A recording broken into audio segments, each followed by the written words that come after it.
Imagine being 35,000 feet in the air, strapped into your seat, expecting a smooth flight, and suddenly someone pours hot coffee on you. That's exactly what happened to 12-year-old Jamal Harris on Flight 209 from New York to Los Angeles. It was supposed to be an ordinary Friday morning flight. The cabin was filled with the quiet hum of engines and the chatter of passengers. Jamal sat by the window, his nose pressed to the glass, watching the clouds drift by. He was thrilled about visiting his cousins in Los Angeles for the weekend. It was all he had been talking about for days. Sitting beside him was his father, Marcus Harris, a calm, confident man who had built his success through smart investments in technology and aviation. He was the kind of man who didn't lose his temper easily, but when he did, people noticed. About halfway through the flight attendants began serving drinks. One of them, a woman named Carla, already looked frustrated. She moved briskly through the aisle, muttering under her breath as passengers made requests. When she reached Marcus and Jamal's row, Jamal smiled politely and asked for orange juice. Carla sighed heavily, as if the simple request was too much, but she nodded and went to pour it. Moments later, as she turned back, her hand slipped slightly, spilling a few drops of coffee on the cart. Marcus gently reminded her to be careful. His son was nearby. Instead of taking it as concern, she snapped, "I know what I'm doing, sir." Her tone was sharp, defensive, and full of irritation. Then, without warning, she tilted the pot and poured hot coffee straight onto Jamal's lap. The boy screamed in pain. His small hands flew to his thighs as the steaming liquid soaked through his jeans. The smell of burnt fabric filled the air. Gasps echoed throughout the cabin. One passenger shouted, "What are you doing?" while another pulled out a napkin to help. Carla's face was expressionless. "He startled me," she said flatly, as if that explained everything. But Marcus could tell it wasn't a mistake. The coldness in her eyes told him this was something deeper, something ugly. As he held his crying son, Marcus's fury built quietly. He didn't yell or make a scene. He just looked at Carla and said in a low, steady voice, "You just made the biggest mistake of your career." At that moment, no one knew that those words were not a threat. They were a promise. The incident didn't stay quiet for long. In the age of smartphones and instant uploads, nothing ever does. A passenger sitting 2 rows behind had caught the entire moment on video, from the flight attendant's angry expression to the scalding coffee spilling into young Jamal's lap. Within minutes of landing, that clip hit social media. What started as a 30-second video soon became a national outrage. By the time Flight 209 reached the gate, the video had already gone viral. Twitter, TikTok, and Facebook lit up with disbelief and anger. Hashtags like #JusticeForJamal, #FlightDisgrace, and #BoyBurnMidair began trending across multiple platforms. Thousands of users shared the video, tagging the airline and demanding an explanation. Comment sections were filled with outrage. How could a flight attendant do that to a child? This needs to be investigated immediately. If that were my kid, I'd sue them into bankruptcy. Parents especially were furious. They saw Jamal not as a stranger, but as their own child, a boy trapped in a plane with nowhere to escape. Influencers, journalists, and even a few celebrities spoke up, calling for the airline to issue a public apology and fire the attendant responsible. Meanwhile, inside the airport, Marcus Harris was sitting in a quiet lounge with Jamal, waiting for medical staff to check his burns. His face was calm, but his eyes told another story. He wasn't just angry, he was focused. Years of business experience had taught him how power works, and he had plenty of it. He picked up his phone and called the airline's customer service hotline. No answer. He called the regional office, voicemail. Then he contacted the corporate headquarters. A representative promised to look into the matter, but her robotic tone made it clear she didn't understand who she was speaking to. Marcus smiled bitterly. "You'll know soon enough," he muttered under his breath. What the airline didn't realize was that Marcus wasn't just another angry passenger. He was one of their major investors through a billion-dollar fund. And when he said accountability, it wasn't a complaint, it was a warning. The world was already watching. The airline's reputation was crumbling by the hour. But what was about to happen next would make them truly panic. Here's where things take a dramatic turn. Marcus Harris wasn't just any passenger. He wasn't a random businessman or an angry father shouting into customer service lines. He was the founder and managing director of a $3.8 billion investment fund, a financial powerhouse with major stakes in multiple airlines, travel tech startups, and aviation suppliers across the globe. When he saw that the airline wasn't taking his calls seriously, he didn't raise his voice. He didn't post an angry tweet or threaten a lawsuit. Instead, he did what powerful people do best. He took action where it truly hurt: the company's money. Sitting in that quiet airport lounge, Jamal resting beside him with a cool compress on his lap, Marcus opened his laptop and logged into the secure fund dashboard. He typed a few commands and sent a message to his finance team.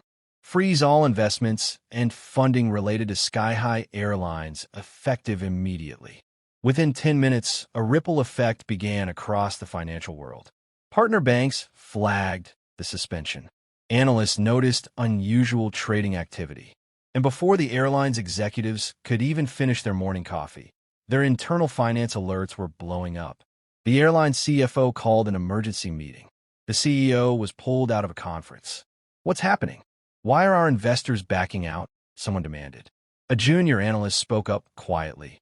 "It's Marcus Harris's fund. He just froze every cent tied to us." Panic spread fast. The airline stock began to dip slightly, and rumors started flying among shareholders. Legal and PR departments rushed into damage control. They knew what this meant. If a top-tier investor like Marcus Harris withdrew his trust, others might follow. And in the volatile world of aviation, confidence is everything. Back in a lounge, Marcus finally received a call, this time from an executive at the airline's headquarters. Their tone was completely different now. Gone was the dismissiveness. In its place was nervous respect. "Mr. Harris, we're aware of the situation with your son. Please allow us to handle this appropriately." Marcus's response was calm but cutting. "You had your chance. Now you'll handle it publicly." The power dynamic had flipped entirely. What began as one flight attendant's reckless act was now spiraling into a corporate disaster that could shake the airline's foundation. And Marcus wasn't done yet. Faced with a financial threat and a storm of public outrage, the airline had no choice but to act, and fast. Overnight, their name had become synonymous with negligence and discrimination. News outlets were running headlines like "Airline under fire after flight attendant burns child mid-flight," and "Investor pulls billions over in-flight scandal." The situation had spiraled far beyond their control. The first step was damage control. The flight attendant, Carla, was immediately suspended pending investigation. But that wasn't enough to calm the furious public. So, within hours, the airline CEO released a statement filled with corporate apologies and polished promises. He spoke of retraining staff, reinforcing company values, and ensuring passenger safety. Yet to Marcus Harris, those words sounded hollow. He'd seen enough public apologies in his lifetime to know when a company was trying to patch a sinking ship with a Band-Aid. He wanted accountability, not press statements. Marcus demanded a full investigation, compensation for his son's injuries, and public acknowledgement of the incident. He wasn't looking for money. He wanted assurance that no child, regardless of background or appearance, would ever face that kind of humiliation again.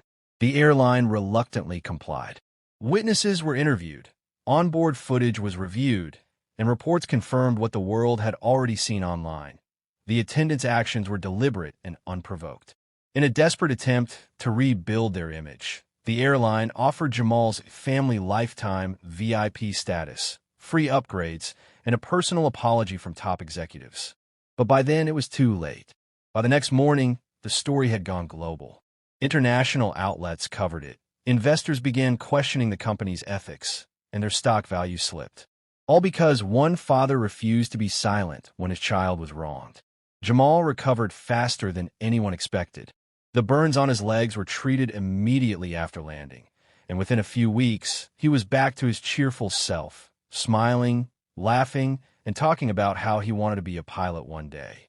His father, Marcus, stayed by his side the entire time, refusing to let the incident define his son's spirit. But for Marcus, this wasn't just about recovery. It was about accountability. The video of the incident had reached millions of viewers worldwide, turning into a rallying cry for justice. News outlets invited Marcus for interviews, where he calmly explained that his goal was not revenge, but change. No child, he said firmly, should ever be treated differently, ignored, or disrespected because of who they are, especially not in a place where they should feel safe. His words resonated deeply. Within weeks, the airline announced a complete overhaul of its training programs, focusing on ethics, professionalism, and cultural sensitivity. They issued a formal, public apology to Jamal and his family, acknowledging their failure to protect a young passenger. The flight attendant faced full disciplinary action and was permanently dismissed from service. The company also pledged to work with advocacy groups to rebuild trust with customers. Meanwhile, the story became a powerful lesson in modern accountability. Marcus's $3.8 billion fund had proven one thing: that power used responsibly can create real change. For Jamal, it wasn't just about justice. It was about strength, dignity, and the belief that standing up for what's right matters, no matter how high the altitude or how powerful the opponent. And for everyone watching, it was a reminder: sometimes one act of courage can change an entire system. And that's how one father's courage turned a moment of injustice into global change. What do you think? Was Marcus right to use his influence the way he did? Or should the airline have handled things differently from the start? Let me know your thoughts in the comments below. If you felt this story deserved attention, make sure to hit that like button, subscribe, and turn on the notification bell so you don't miss the next story of justice, karma, and unexpected twists at 35,000 feet. Thanks for watching, and remember, sometimes the smallest voice can spark the biggest change.